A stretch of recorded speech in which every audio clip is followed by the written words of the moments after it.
Obstacles to opportunity. We all we got.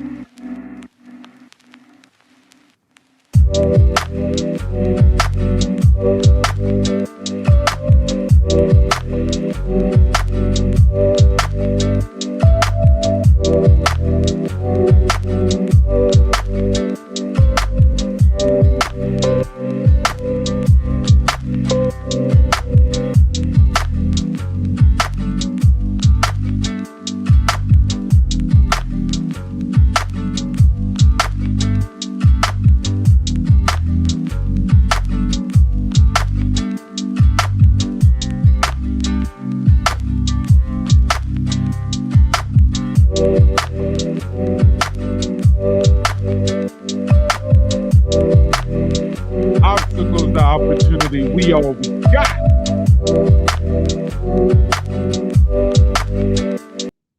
What's going on, everybody? Obstacles to opportunity. We all we got. Let's go. You already know what it is. Turning obstacles into opportunity. It's only you and we. Let's go. As you can see, a culture of bad debt. Today we're going to be talking about debt. I'm in debt. You in debt. Everybody is in debt. So what's next? I want to actually talk on this subject because a lot of people are scared of debt, scared, afraid, petrified of debt.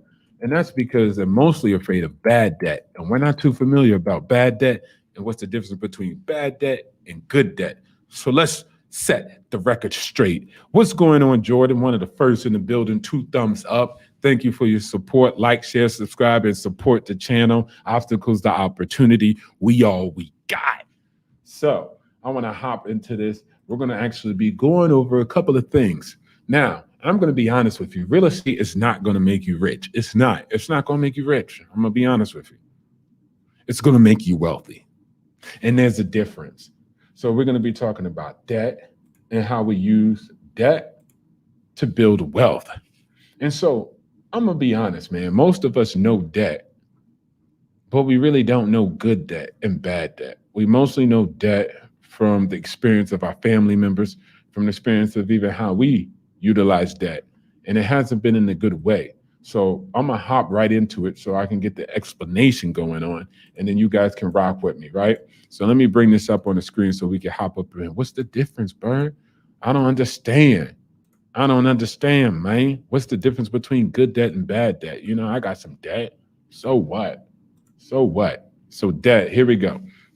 And we're going to be talking about it. So what is debt? I want to bring the screen over here. Debt is something,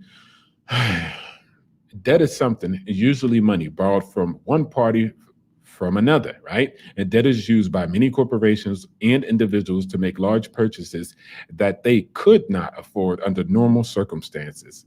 It's a good thing we can utilize, right? A debt arrangement gives the borrowing party permission to borrow money under the condition that it is to be paid back at a later date, usually with interest. So let's hop right into one of the books that I'm reading right now. It's called House Hacking, The Power of House Hacking. You know, in this channel, I'll talk about house hacking a lot. So I wanted to go over this beginning part about what this book says. And I need y'all to hear me out. Listen, baby, America's biggest misconception. So we need to understand this because this is a big misconception. What is your largest expense? So I want somebody in the chat to type in what's their largest expense that they have every month. What is the largest expense that they have, right? And the majority of the United States population would not hesitate to reply with housing, right? Where are we staying at? What we're renting? What mortgages are we paying, right? Whether you are paying rent or paying down a mortgage alongside with taxes, insurance, maintenance, and all other expenses associated with owning a home, your house is likely what you spend most of your money on each month. That's a fact. The fact of the matter of the fact is most of us spend most of our money on housing of some shape, form, or fashion, right? So let's continue. If you ask the same people what they feel is their largest asset, so if you ask people, what's your largest asset that you have, right? I would bet that you would get the same answer. My house. Most people who are homeowners will say, my house is my largest asset. I got assets on assets, and my house is one of them, right? So if they say that, they say my house, right? If you have read Rich Dad Poor Dad, the book I told you to go get on Amazon, Rich Dad Poor Dad by Robert K., go check it out. If you haven't, now is the time, right? So let's go back to it. Okay, here, Rich Dad Poor Dad. You know that our definition asset is much different than the conventional definition. The conventional definition is something like, quote, property owned by a person or company regarded as having value and available to meet debts, commitments, or legacies, end quote. So that's what most of us are saying what debt is, or what our largest asset is, or what it is. So hold on.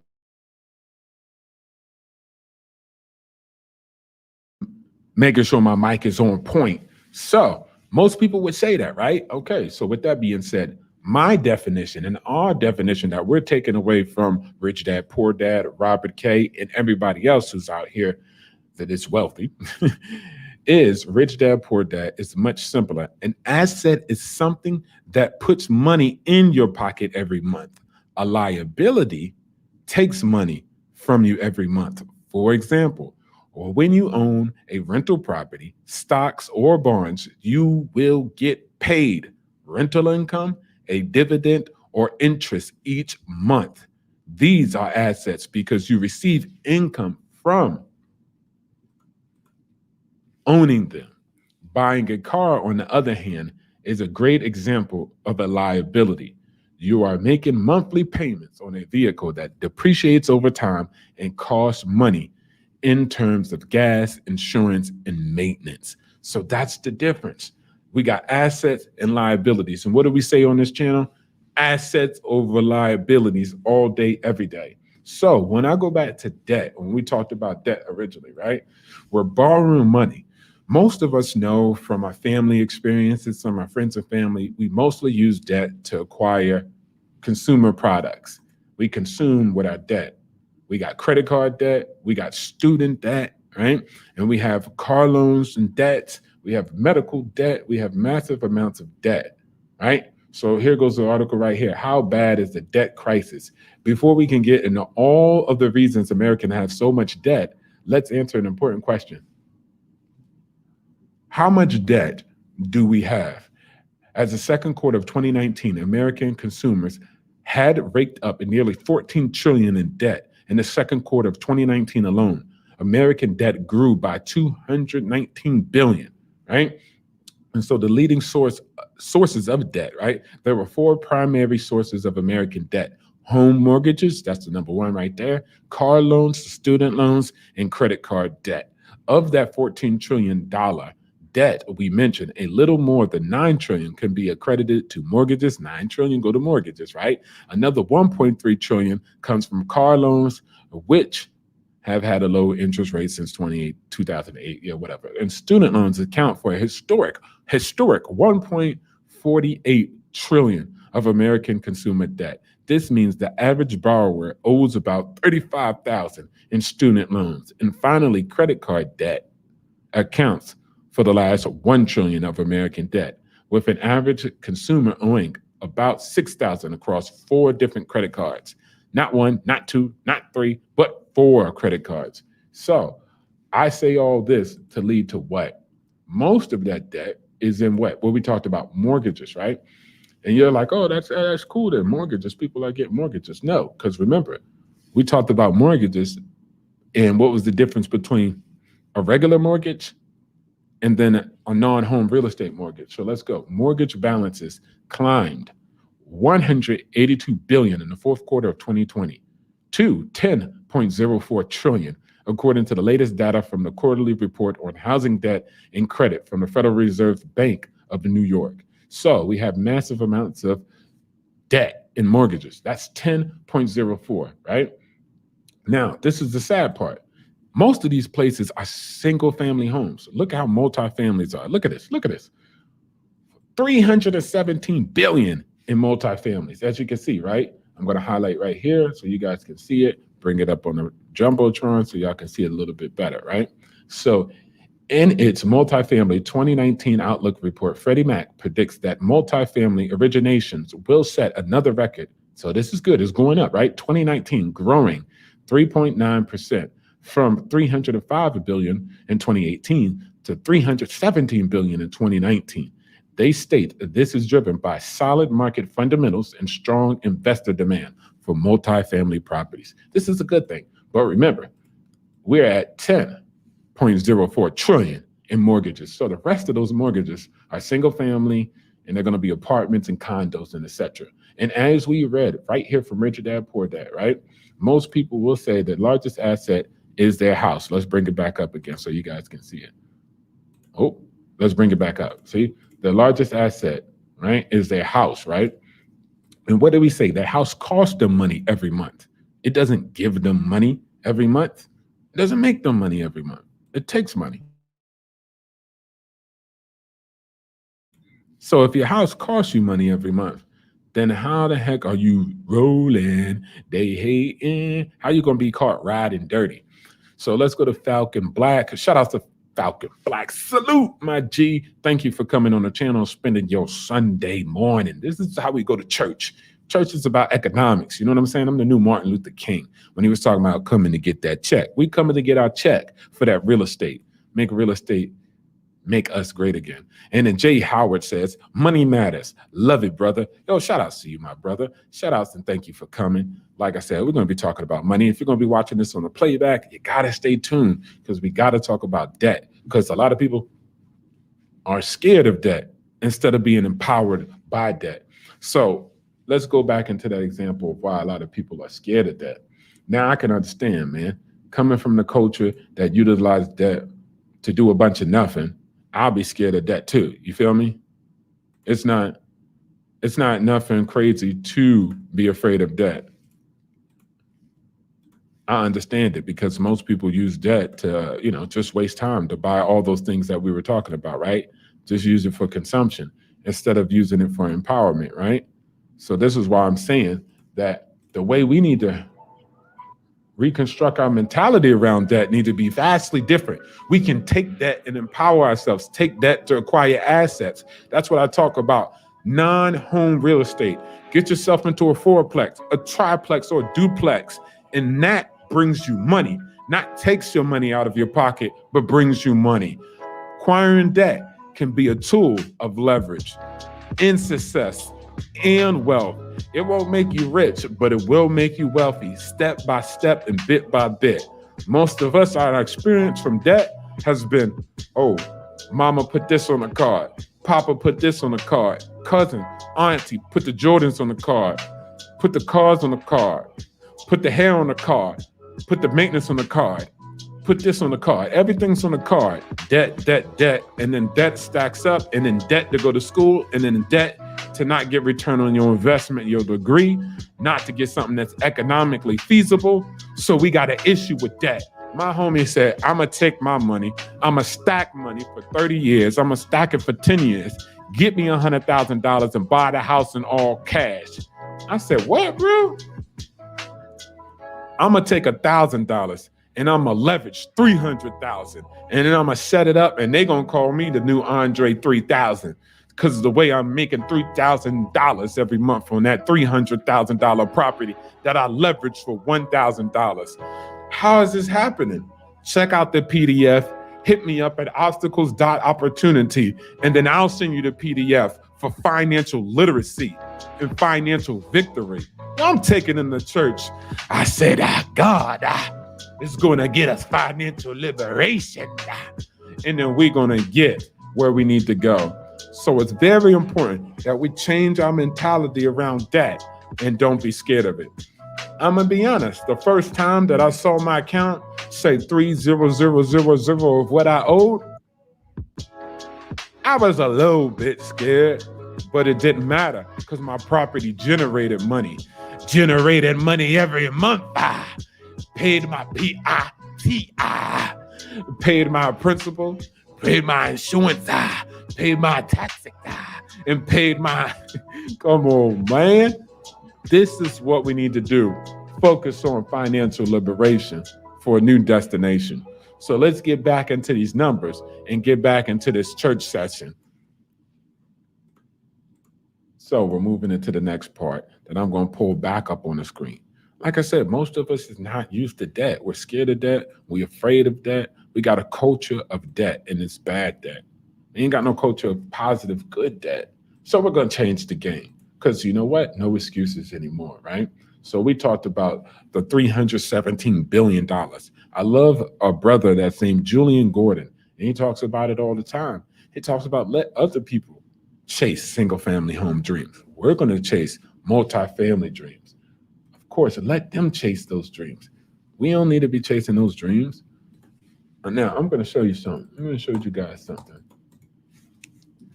Because most of y'all guys be thinking I just be talking and I don't be walking. The time is ours, man. And it's magnificent that we're in this time and space where we can make things happen. Let me pull this back up on the screen so you guys can see it. Look at this. Look at this multi-unit that you could purchase right here in 2019. 2021, excuse me, 2021. You could buy this right here. This property, right? You don't need no more than $1,000 down for this property to leverage this. And everything is going to be paid for by the state and paid for by the way we go about it. This is a quad. This is a quad right here. This is what I'm talking about. You buy this, it's generating you money. You don't have to worry about paying money at the end of the month by yourself only. This property right here is going to generate you money in all other 3 units. You got 3 units that look like this. 3 units that is going to bring you in cash, right? Look at that. And that's going to bring you in money. That's going to make you money where you're going to be able to live rent free. Let's circle the block. You're going to be able to live rent free on a property like this. Look at this neighborhood. Looks like a good neighborhood. Everybody's got their trash out. Everybody's has it aligned. This is not even an HOA, right? And people are what? Abiding by the rules, taking care of their properties and their front yards. And this is the neighborhood you can move into and you can gain capital on. All the information and data that lies before us, this debt to accumulate and to purchase this property is a good way to go about it. It's a good way to go about it. This is the way you go about purchasing property. This is the way you go about making things happen. As you can see, we can go in and look at niche, look at all the data, all right, and check out the information. Look, a B neighborhood, good B jobs, right? 62,000 medium household value. How much of the rent's coming in? Rent to ownership is a good portion.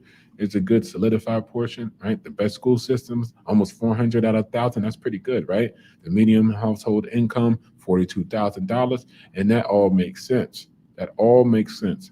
And you got all this access to this information and access to debt, good debt you want to utilize.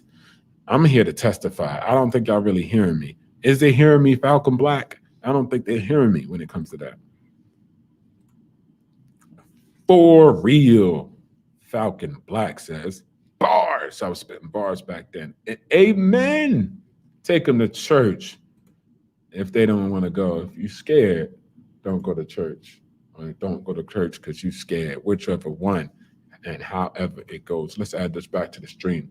So like I said, the biggest American misconception is what most Americans think. They think that their house is an asset. They think the place that they live in is an asset, and it's not. Now, if you already have a single family house, you could redirect that investment by selling it at the top of a seller's market and getting yourself into that multifamily movement. Shout out to Julian and Gordon. Or you can also start to actually house hack your own house. If you have bedrooms, you can rent out on short-term rentals on Airbnb. There's many ways. But I say all this to say that debt is good. Debt is good for us. Debt is good for you to utilize to actually gain wealth. It allows you to leverage every stock in Bitcoin that you purchase, you're paying for. There's no situation where you could take $1 or $100 and buy $300,000 worth of Nike. It doesn't work like that. You need $300,000 and then you need to purchase $300,000 worth of shares. It's the value for value, $1 for $1. But in real estate, it's the oldest trick in the book. Oh, real estate is when you could take $1 and leverage 300,000 to 200,000 to $100,000, and then set up yourself a scheme and set up yourself a property and set up yourself an automated business, which is the house. When we drive by multifamily houses and property, we need to start looking at them as ATM machines. We need to start looking at them as our own private banks that we could start building, not look at them as cute houses with cute carpets and cute LVT flooring and cute Grantine countertops and cute doggy doors and cute pools and cute fences and cute roofing and tiles and sidings and cute bedrooms with a cute kitchen with a cute island sink. Come on, bro. Stop playing. I'm starting to look at these bad boys that's nothing but ATM machines that's going to generate me wealth. And so when I call up a banker and say, hey, man, I need $300,000 in cash, he writes the check because my assets speak for itself, right? What is a house hack? So I want to hop back on here so you guys can just be a little bit more understanding, right? Because we talk about debt. We're going to be using that debt, the house hack, not using that debt to just buy a single family house for me and my girl, and then we're good. What is a house hack? What the heck is a house hack anyway? In short, house hack is a single most powerful way to build wealth. There is a little luck involved, and anyone can do it. So there's not much luck in it. The idea is that you buy a piece of residential real estate, 1 to 4 units, preferably 4, right? And you live in one unit while renting out the remaining units. The rental income partially or fully covers your mortgage so you can live cheaply or for free while building equity in the property as the loan gets paid down, that debt. You're not paying that debt. You're not in the hook for that debt. 3 other people are, 2 other people are, or one other person is, depending on what type of multifamily property you purchase.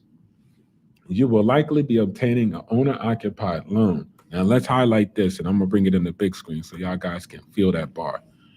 And you will likely be obtaining an owner-occupied loan with a house hack. This means that you will be required to live in one home or the home for a year, one of the units, right? However, you will likely have saved enough money from your first house hack investment to do another hack after you complete your year requirement.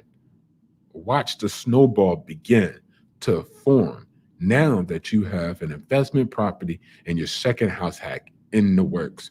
Repeat this process for 3 to 4 years, and you have the high probability of achieving financial freedom within 5 to 10 years, or go to work and do it. You got a choice, right? Throughout this book, you will be able to see how you can build hundreds of thousands of dollars of wealth over the course of 5 to 10 years as you gain experience with real estate investing, all with less time expense than your regular wage paying job. Come on, man. Now, most people don't really understand this. Hold on, let me put myself back on the screen. Most people don't understand this. Like, what's the benefit?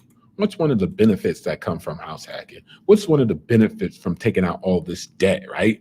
And then using this debt to buy this appreciating asset and pay down equity and cash flow and all these big, big words that you're using. You're using big, big words.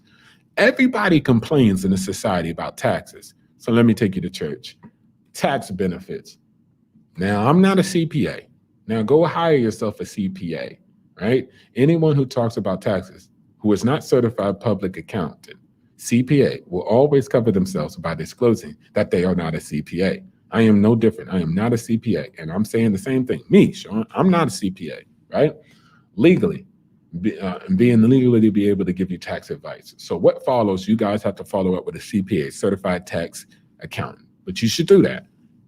Now listen, buying a home is considered part of the American dream. Uncle Sam and the United States government love to see people buy property, and they reward them accordingly. When you purchase real estate, including house hacking, you can take full advantage of the tax code in 3 ways: tax write-offs, depreciation, 1031 exchange, or 2 of the last 5-year rule. Amazing, right? And you get in down here and you can see this part. I hate this little pop-up that keeps coming, right? For example, if you generate $10,000 in rental income and you have $8,000 in expenses, you will be taxed on $2,000 difference, right? On that $2,000 difference, you'll be taxed. If you are in the 33% tax bracket, you will have to pay $660 in taxes. So all this 10,000, you end up paying 660 on the taxes. Oh my gosh. You got to be kidding me. No, we're dumb serious, right? And I want to get to the point where it talks about W-2s. So this is all you be utilized with what? Tax write-off. This is all being utilized from debt that we took from the bank. They told you to be careful. Don't take on debt. And that scary stuff they keep telling you. And they're telling you scary stuff, but you're going to end up broke. I don't want to end up no broke. I'm not trying to be broke. I'm not trying to listen to no lies. Oh, let me go back. Not listening to no lies, right? Cap. So we're going to borrow money in order to be able to do what? Now, watch this. This is a good example, right? So let's get back to our example of buying $100,000 house. At the end of the year, before our depreciation expense, we have taxable income of 2,000. Now we must include the depreciation expense. To do this, we remove the estimated value of the land divided over 27.5 years. We will assume the land is worth 5,000. So dividing 95,000, right? So 100,000 subtract 5,000 gives you by 27.5 gives us, and then you see that 100,000 subtract 5,000 divided by 27.5 leaves you with 3,454. Now we subtract this depreciation expense from 3,454 from our taxable income of 2,000, and we end up with right here 1,454, right? And watch this. Whoa. So rather than showing the IRS that we earned money last year, to them, we actually lost money. Luckily, you are not going to be paid taxes on money that you lost. Instead, if you make under 150,000 in 2018 tax code in your normal W-2 or 1099 job. So if you still work your job, if you still work at McDonald's, if you still work at Foot Locker, if you still work at Google, Facebook, whatever, and you're making under 150,000, right? You will be able to offset your income by 1,454, which thereby reduces your overall tax liability. Isn't depreciation a wonderful thing? Stop the show. Stop the show. So you were able to move that from the real estate, from your rentals, after all of that, utilizing the depreciation, move that over into your W-2 tax deduction. So the rest of y'all who are just filling out your W-2s and using your kids and your 18-year-old sons and daughters and all these other, household, I'm head of the household deductions. We're talking about some real deductions here, right? You already got the home ownership deduction. You already got other deductions that you apply to your income tax, your W-2 or 1099s. But this is another one.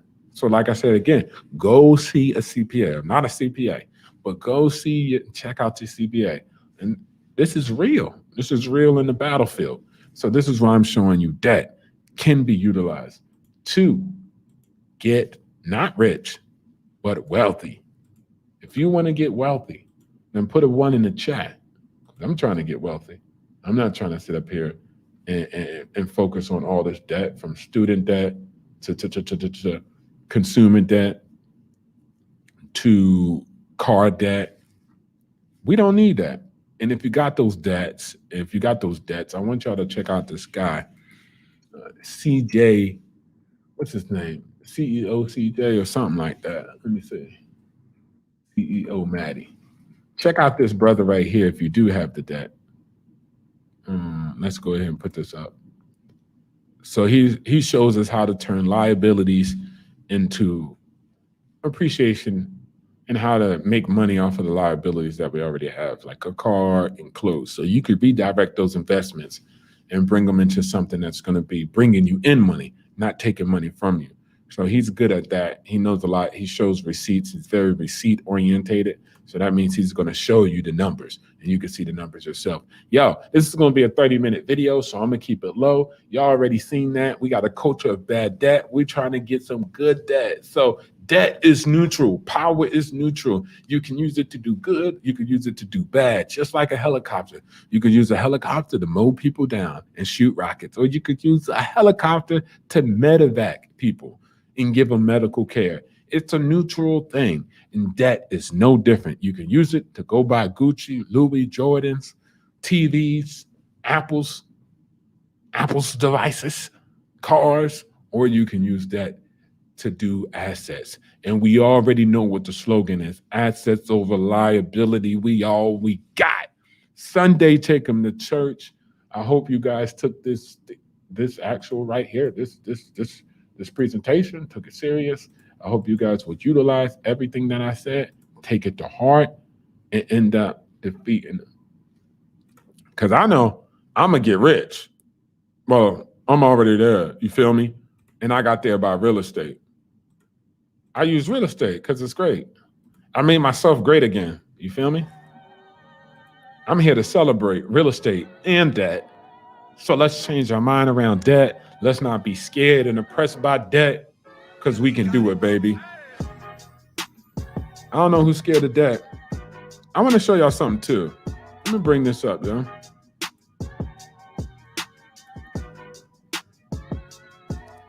Because I told somebody the other day, bro. Wait, hold on. And stop this. I'm going to show somebody this because I brought this up the other day. And I showed people that this is no longer what it is. Look at this. Look at this. No person of any race other than a Caucasian race shall own, use, or occupy any of the aforementioned lots, nor any residence on it. So this is the rule of covenants, like a document that was actually inside the county. So for a property that they're purchasing in the community and the plots, this was attached to it. Of course, it's no longer valid. So you can't have that, and that's not federally good to go or statewide. So it doesn't apply. But see, that used to be a barrier, right? That used to be a real life barrier. Now it's no more barriers. That shit doesn't apply. So stop allowing it to apply yourself and control you. The only thing that's controlling you is your limitations. Stop living to your limitations. Stop arguing to your limitations. Stop living to your limitations and frustrations, because the only thing that's oppressing you is your limitations of yourself. What up, 227? 227 is in the building. Thank you. You already know we all we got when it comes down to financial wealth and financial literacy, increasing our financial IQ to financial liberation. That's our destination. I'm taking them to church today, 227. Shout out to 227 because he's always in the building, always showing support, love, and we here to celebrate once again. What's up? We got what's going on, baby? We got another one in the building. We got 8 people coming live. Financial literacy. We're going to use debt to make ourselves powerful. We're going to use debt to change the game. We're going to use debt to get rich. We're going to use debt to get wealth. So don't be scared of the debt no more. Let it free you. Let it build up your wealth. Let it get you rich. Let it get you great again. That's what we need to do, man. That covenant don't apply no more. I'm about to go to war. I'm about to go hardcore. That covenant is old and dead. And it's the new era. It's here. You see that? We're using the internet to purchase property. I'm in Israel, baby, and I'm buying property. Y'all can't tell me nothing. Right? And nothing better to preach on Sundays to us. And today is preaching, but it's economic liberation. It's economic gospel, right? Flex G. Preach the financial literacy. Preach part the C on the debt, part the C on that bank account, right? Free my money. Free me, economic liberation. Gain the money, then the power, then the respect, and then the women. But that's what Scarface said. But I want more land. I want more real estate. I want more industries. Let's move past the time of entrepreneurs. Shout out to the entrepreneurs, but they get taxed so heavy. Y'all seen that on the Rich Dad, Poor Dad, cash flow quadrant. So I'm trying to be an investor because we get taxed the least. as you can see. So let's focus on that, right? And you know what's going to happen once I get that money, right? Once I get that money, the high ground. wait, hold on, they're trying to set me up. Once I get that money, I don't even know what this is.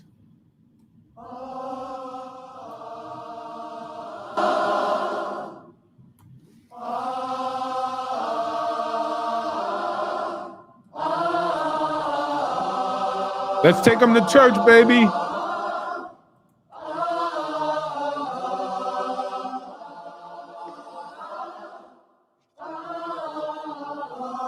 I want financial liberty. I want financial victory. I want financial liberty. I want financial literacy. It's you and we. I'm trying to get my PhD and my MBA, my major bank account. What they say, she say that he say. I had a dream About my way to heaven. When I woke I up, spent that on a necklace. I told God I'll be back in a second. Man, it's so hard not to act reckless.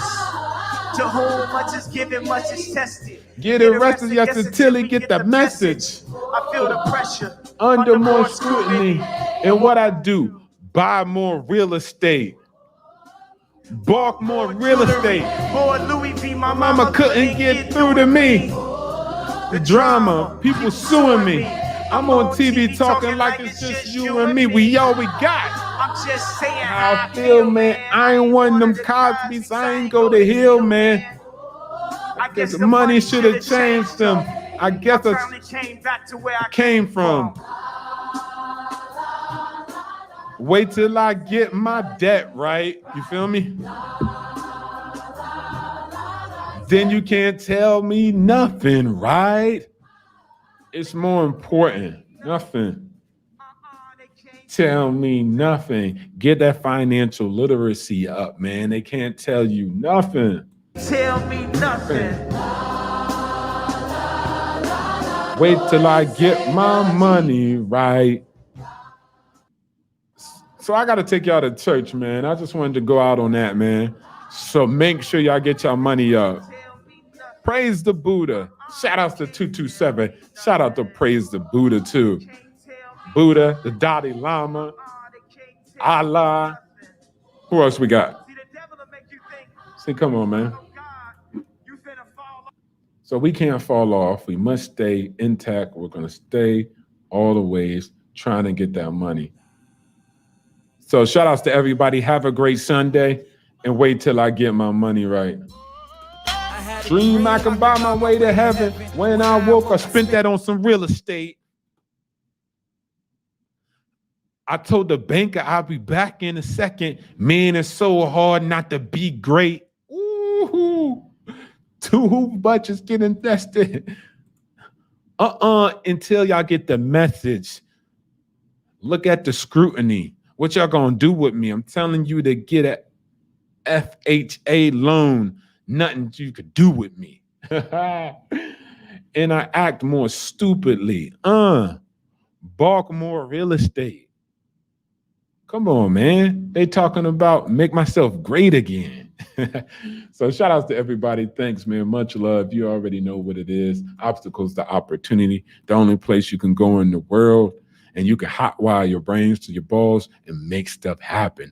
All you have to do is have a vision and a mission and crush the competition. Obstacles to opportunity. We all we got.